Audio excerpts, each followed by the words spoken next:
चलतु आज आम देखा घर रनिंग अर्थिंग केमी टेस्टिंग करा हुए। देखु ये फेज, ये न्यूट्रल, ये अर्थिंग। फेज को आम फास्ट देखा। ये देखु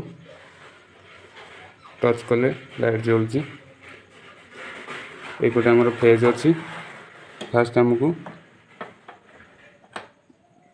बॉल एवं 100 वाट का बॉल होल्डर आउ किसी वायर लगी आम नेबा पड़ो।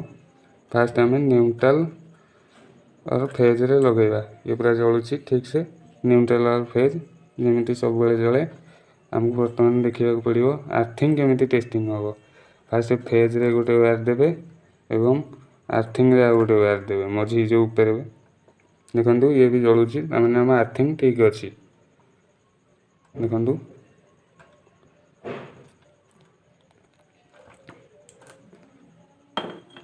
आपण पाखे जदि बॉल एवं होल्डर नहीं टेस्टर साहाय्य केमिति आपण जानि परिबे। देखंतु देखौची फास्ट फेज रे टेस्टर को रखिदेवे।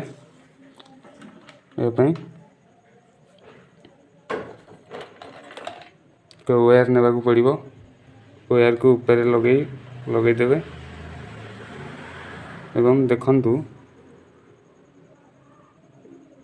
इथि आम जिते लगेगा ऊपर अर्थिंग रे लगी तार एपटे फेज रे टेस्टर लगी जो टच करवा। देखो ये जलुची पूरा मैंने आमर अर्थिंग पाउची टेस्टर जलुची। यहपरी टच कले से जलिव। आपड़ से जापर आपण घरे अर्थिंग होइछि। एबे आमे देखिबा मल्टीमीटर साहाय्य केमिति आमे जानि परिबा। फास्ट आमको मल्टीमीटर को डीसी 750 रे सेट करिया को पड़िबो। ऊपर देखंतु ये कॉमन वायर, ये एसी वायर। देखंतु एपरी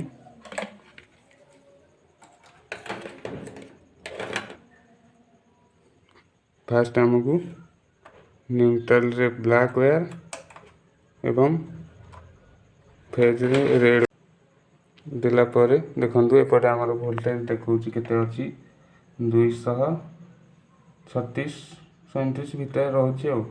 एबे हमको जानिबा पड़िबा अर्थिंग आमर केते रहउची घरर। एपटे फेज को जेमिति अछि सेमिति रहिबो। देखंतु अर्थिंग को ऊपर लगे दवा। एपटे देखंतु 236 किंबा 37 भितर रहउची। माने आम अर्थिंग पूरा ठीक अच्छी। ये न्यूट्रल जेतिक रहउची आमर घर माटी अर्थिंग रे भी सेतिक रहउची। देखंतु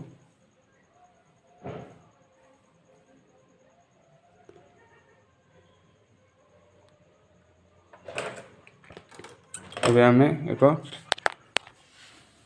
टेबुल फैन 70 वाट टेबुल फैन देखिबा टेस्ट करिके अर्थिंग सह। देखंतु टेबुल फैन रो वायर ये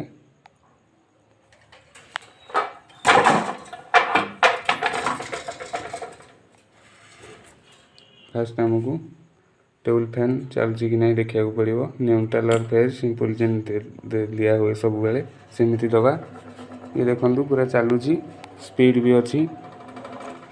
फास्ट तापर आमको फेज रे गोटे वायर एवं अर्थिंग रे गोटे वायर देवा पड़ो। देखंतु ये पूरा चलुची माने हम अर्थिंग रे टेबुल फैन भी चली पाउची। बहुत भल से अर्थिंग होइची। देखंतु स्पीड भी अच्छी।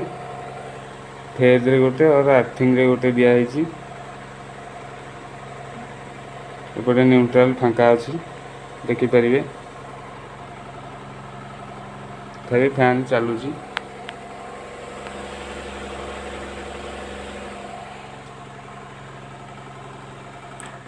एमिति आपण घर रनिंग अर्थिंग टेस्टिंग करि परिबे। धन्यवाद।